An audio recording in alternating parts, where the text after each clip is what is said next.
दिखाई देता है, मुस्लिम दिखाई देते हैं, जैन दिखाई देते हैं, बौद्ध दिखाई देते हैं, ईसाई दिखाई देते हैं, लेकिन क्या आपके मंच पर आए हिंदू एक भी दिखाई नहीं दे रहा है? मुसलमानों में मुसलमान पैदा होता है, ईसाइयों में ईसाई पैदा होता है, सिखों में सिख पैदा होता है, जैनियों में जैनी पैदा होता है, पारसियों में पारसी पैदा होता है, बौद्धों में बौद्ध पैदा होता है, लेकिन हिंदुओं में हिंदू पैदा नहीं होता। 2014 से जब से गवर्नमेंट आई है, जातिवाद सर पर पकड़ रहा है, क्योंकि हमारे कुछ दलाल लोग वो पार्लियामेंट में बैठे हैं जो हमारे बात की, चाहे वो किसी भी समाज के हों, किसी भी धर्म के हों, वो सही बात को वहां कहते नहीं है, क्योंकि वो पार्टी के एजेंडा पर बात।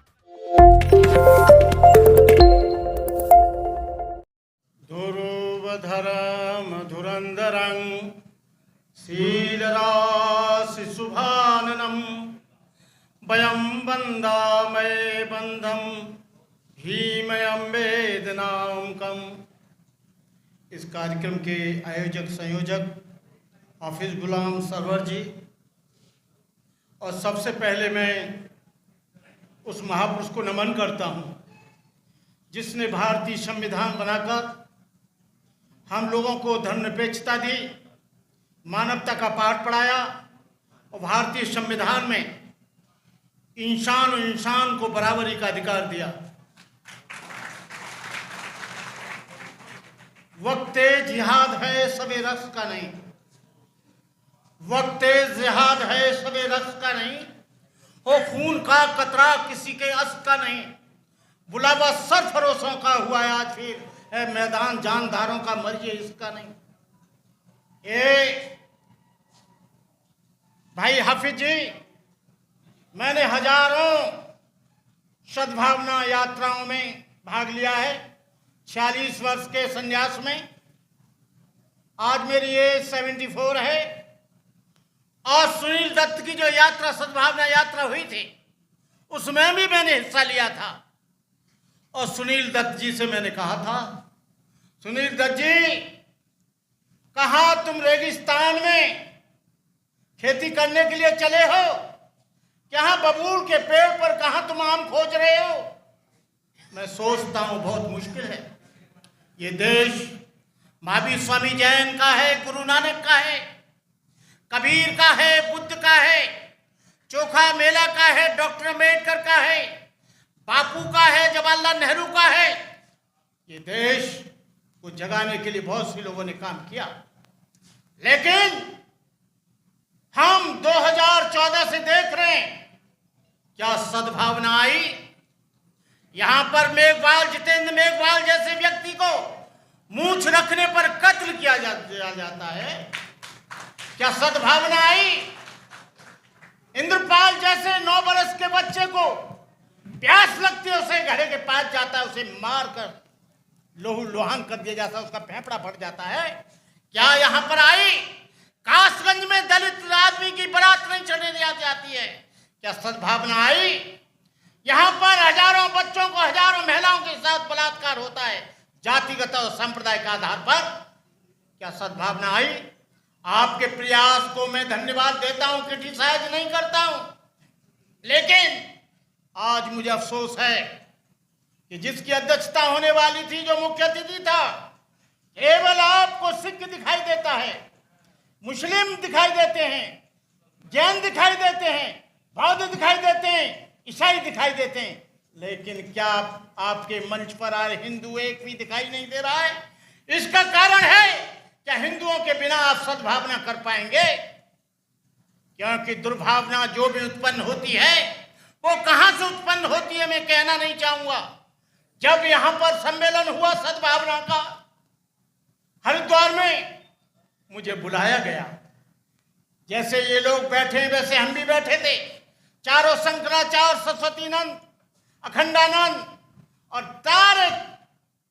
पहले दिन की अध्यक्षता जो थी बाबा रामदेव की अध्यक्षता में, सब लोगों को बाइबल पर, कुरान पर, तमाम सब्जेक्टों पर दिया गया विषय, लेकिन मुझे दिया गया हिंदू समाज के एकीकरण पर और एक हिंदू समाज की एकता पर। मैंने कहा मैं बुद्धिस्ट हूं, मुझे बुद्ध की प्रासंगिकता पर दिया जाए, बुद्ध के सब्जेक्ट पर दिया जाए, बुद्ध धर्म बाहर कैसा इस पर दिया जाए, बौद्ध धर्म थाईलैंड और जापान में क्यों गया इस पर दिया जाए, चाइना में क्यों गया इसका दिया जाए, 28 कंट्रियों में बुद्ध धर्म कैसे फैला इस पर दिया जाए। लेकिन आपने दिया है कि मुझे हिंदू धर्म का एकीकरण, हिंदू धर्म की एकता। मैंने बड़े गौरव के साथ कहा, आरएसएस के लोग थे, मैंने कहा Hindu is a not society. मुसलमानों में मुसलमान पैदा होता है, ईसाइयों में ईसाई पैदा होता है, सिखों में सिख पैदा होता है, जैनियों में जैनी पैदा होता है, पारसियों में पारसी पैदा होता है, बौद्धों में बौद्ध पैदा होता है। लेकिन हिंदुओं में हिंदू पैदा नहीं होता, हिंदुओं में ब्राह्मण पैदा होता है, हिंदुओं में क्षत्रिय पैदा होता है, हिंदुओं में वैश्य पैदा होता है, हिंदुओं में शूद्र पैदा होता है, और हिंदुओं में नाई धोबी दानो कहा लोहार तेली तमोली पाची काची अहिर गडरिया एरवार संगवार, हिंदू जात की जात जात में जाति जैसे केरा के पात पात में पात। ये जातिवाद के रहते और सांप्रदायिकवाद के रहते हुए मैं सोचता हूं, मुझे सपना लगता है हाफिज गुलाम सरवर साहब कि यहां पर सद्भावना बहुत मुश्किल है। जब तक यहां पर ढेर सारे बिल ये गवर्नमेंट लाती है, लेकिन एक भी बिल इस बात के लिए नहीं जाती है कि सांप्रदायिकता नहीं रहेगी, जातिवाद को खत्म किया जाता है। एक बिल ऐसा भी ले आओ कि जातिवाद खत्म हो जाए और सबके सामने लिखा जाए भारतीय है, सबके सामने लिखा जाए कि वो भारत का रहने वाला है, सबसे ज्यादा लिखा जाए कि भारत का नागरिक है, सबसे ज्यादा लिखा जाए कि यहाँ पर कोई जाति नहीं है। लेकिन जब तक जाति रहेगी तब तक जुल्म रहेगा, जब तक जाति रहेगी भेदभाव रहेगा, जब तक जाति रहेगी ऊंच नीच रहेगा, जब तक जातिवाद रहेगा जुल्म रहेगा, जब तक जातिवाद रहेगा बेगुनाहों के कत्ल होंगे। और आपको मालूम नहीं है, जातिवाद के कारण जब से ये देश स्वतंत्र हुआ 14 लाख से अधिक लोग बेगुनाह मारे गए और 18,000 से ज्यादा महिलाओं के साथ बलात्कार हुआ। ये कैसा सद्भावना है, कैसा ये देश है। 2014 से जब से गवर्नमेंट आई है, जातिवाद सर पर पकड़ रहा है, असांप्रदायिकतावाद पड़ रहा है। ये जब तक सांप्रदायिकता खत्म नहीं होगी, जातिवाद खत्म नहीं होगा, इस देश में सद्भावना कितने भी सम्मेलन करते रहना, कितने भी यात्रा निकालते रहना, आपसे पहले सुनील दत्त भी यात्रा निकाल चुके हैं। लेकिन ये क्यों नहीं हो पा रहा है? क्योंकि हमारे कुछ दलाल लोग वो पार्लियामेंट में बैठे हैं, जो हमारे बात की, चाहे वो किसी भी समाज के हों, किसी भी धर्म के हों, वो सही बात को वहां कहते नहीं है, क्योंकि वो पार्टी के एजेंडा पर बात करते हैं, वो मानवता के एजेंडा पर बात नहीं करते हैं, इंसानियत के एजेंडा पर बात नहीं करते हैं, समानता की बात पर बात नहीं करते हैं। आपको बता दूं मैं, सरवर साहब, नया संविधान बनकर तैयार हो गया है और नए संविधान का एक ही एजेंडा है, हिंदू राष्ट्र। यहां पर न ईसाई काम कर पाएगा, न बौद्ध काम कर पाएगा, न मुसलमान काम कर पाएगा, न जैन काम कर पाएगा, न सिख काम कर पाएगा। अरे ये देश किसी की बपौती जागीरदारी नहीं है, ये देश हिंदुओं का ही नहीं, ये मुसलमानों का भी है। ये देश मुसलमानों का ही नहीं, सिखों का भी है। सिखों ने भी देश के लिए सबसे ज्यादा कुर्बानी दी, जैनियों ने इस देश के लिए कुर्बानी दी, उधम सिंह ने इस देश के लिए कुर्बानी दी, और आपको बता दूं ईसाइयों ने भी इस देश के लिए कुर्बानी दी। ईसाइयों ने इस देश के लिए कुर्बानी कितनी दी? वो लोग जो अंग्रेज लोग थे, वो अपने चर्च से स्वतंत्रता आंदोलन चलाते थे, और जो मुसलमान थे वो अपने स्कूल से, जो उनके स्कूल थे मजहब को सिखाने वाले मदरसा, वहां से आंदोलन चलता था। अबुल कलाम आजाद उस मदरसा की देन है। आज कहते हैं कि मदरसा आतंकवादियों का सेंटर है। आपको बता दें, जब कोई मुसलमान चलता है तो मॉब लिंचिंग होती है। मॉब लिंचिंग कब से शुरू हुई?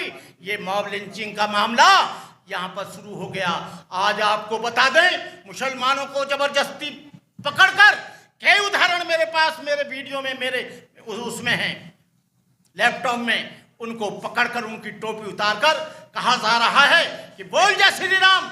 अरे जब देश धर्मनिरपेक्ष है, अपने तरीके से 14 मान उच्छेद, 15 मान उच्छेद, 16 मान उच्छेद, आप संविधान को उठाकर देख लेना, उसमें दिया गया है कि कोई भी आदमी अपने तरीके से किसी भी मजहब को मान सकता है, अपने तरीके से पूजा पाठ कर सकता है, अपने तरीके से नमाज अदा कर सकता है, अपने तरीके से चर्च में प्रार्थना कर सकता है, अपने तरीके से जो बौद्ध है वो प्रार्थना कर सकता है। लेकिन यहाँ पर तो एक ही आइडिया लिया जा रहा है कि यहाँ पर किसी भी तरह से हिंदू राष्ट्र बन जाए, और जब हिंदू राष्ट्र बन जाएगा तो आपका सद्भावना सम्मेलन नहीं हो पाएगा। जब हिंदू राष्ट्र बन जाएगा तो आपका ये जो यहाँ पर मुझे अफसोस है कि दोनों ही हिंदू जिनको बुलाया था अतिथि के रूप में केवल 5 लोग आपको नजर आए हैं, वो नहीं आए। इस कार्यक्रम को सोच लेना, क्यों नहीं आए? उसका कारण ये नहीं है कि वो व्यस्त थे, उन्होंने ये स्वीकार किया था तो उनको आना चाहिए था, लेकिन उनको मालूम था कि हम वहाँ पर कोई भी सद्भावना की बात नहीं कर पाएंगे, वहाँ पर कोई भी हम इंसानियत की बात नहीं कर पाएंगे, वहाँ कोई भी भाईचारे की बात नहीं कर पाएंगे। डॉक्टर अंबेडकर ने बड़ा सोचकर संविधान बनाया था। यदि डॉक्टर अंबेडकर न होता तो मुसलमान अपने मस्जिद में नमाज अदा नहीं कर सकता था, हिंदू जो शूद्र है वो कहीं मंदिर में नहीं जा सकता था। ये डॉक्टर अंबेडकर को जब तक संविधान जिंदा रहेगा तब तक सद्भावना जिंदा रहेगी। जिस दिन संविधान मर जाएगा तुम भी मर जाओगे, हम भी मर जाएंगे, देश भी मर जाएगा। संविधान को जिंदा रखने के लिए आप लोगों को भरसक प्रयत्न करना चाहिए, कोई भी नया संविधान नहीं बनना चाहिए। इन्हीं शब्दों के साथ यही है इबादत, यही है इबादत, यही दीन और ईमान कि दुनिया में काम आए इंसान के इंसान। ये सबसे बड़ी इबादत है।